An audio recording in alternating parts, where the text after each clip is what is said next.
पश्चिम बंगाल में नतीजों से पहले सियासी पारा चरम पर है। ममता बनर्जी की मुश्किलें कम होने का नाम नहीं ले रही। कभी एग्जिट पोल से झटका, कभी हाई कोर्ट से दबाव और अब आधी रात स्ट्रांग रूम ईवीएम पर उठे सवालों पर चुनाव आयोग के जवाब ने सियासत को और गरमा दिया है।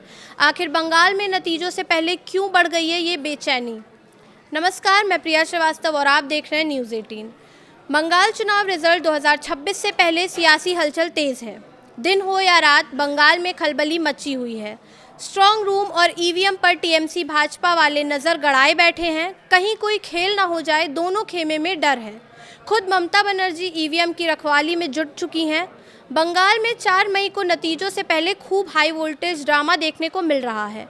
पश्चिम बंगाल विधानसभा चुनाव परिणाम से पहले ममता बनर्जी को एक के बाद एक झटकों का सामना करना पड़ रहा है। कभी उन्हें रज्जगा करना पड़ रहा है तो कभी कानूनी झटकों का स्वाद चखना पड़ रहा है। जी हाँ, 4 मई को वोटों की गिनती है। उससे पहले पश्चिम बंगाल की मुख्यमंत्री ममता बनर्जी और उनकी पार्टी टीएमसी लगातार झटके पर झटके खा रही है। टीएमसी राजनीतिक, कानूनी और प्रशासनिक झटकों को एक साथ झेल रही है। कभी टीएमसी को कलकत्ता हाई कोर्ट से झटका लगता है तो कभी चुनाव आयोग उसके आरोपों को खारिज कर देती है। और सबसे बड़ा झटका तो वो है जो एग्जिट पोल के नतीजों ने दिया है। यही कारण है कि बंगाल में ममता बनर्जी और टीएमसी के वर्कर्स के कान खड़े हो चुके हैं। उन्हें ईवीएम और स्ट्रांग रूम की रखवाली करनी पड़ रही है। चलिए जानते हैं कैसे बंगाल विधानसभा चुनाव रिजल्ट से पहले ममता बनर्जी की टीएमसी को तिहरा झटका लगा है। ममता बनर्जी की टीएमसी को पहला झटका 29 अप्रैल को लगा। 29 अप्रैल को आखिरी चरण की वोटिंग थी। वोटिंग खत्म होने के बाद एग्जिट पोल के रिजल्ट आए। एग्जिट पोल के नतीजों ने ममता बनर्जी की मुश्किलें बढ़ा दी है।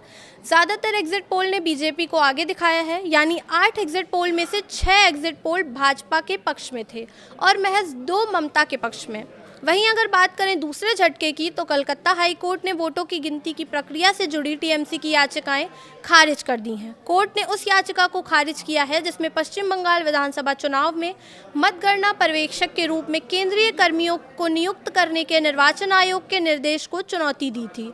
कोर्ट ने साफ कहा है कि इतनी सख्त निगरानी के बीच वोटों की हेराफेरी की संभावना लगभग नामुमकिन है। तीसरा झटका टीएमसी को तब लगा जब स्ट्रांग रूम और ईवीएम छेड़छाड़ के आरोप पर चुनाव आयोग ने सख्त जवाब दे दिया। टीएमसी ने आधी रात को वीडियो जारी कर धांधली के आरोप लगाए थे, लेकिन आयोग ने साफ कर दिया है कि वायरल फुटेज ईवीएम नहीं बल्कि पोस्टल बैलेट की अधिकृत प्रक्रिया का हिस्सा था।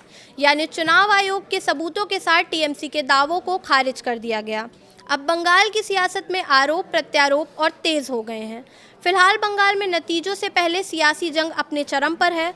आरोप, जवाब और चौकसी साथ साथ चल रहे हैं। अब 4 मई को जनता का फैसला बताएगा कि एग्जिट पोल सही थे या ममता फिर खेला कर गई। नज़रें सिर्फ रिजल्ट डे पर टिकी हुई हैं। फिलहाल इस वीडियो में इतना ही। ऐसे ही और वीडियोस के लिए देखते रहिए न्यूज़ 18।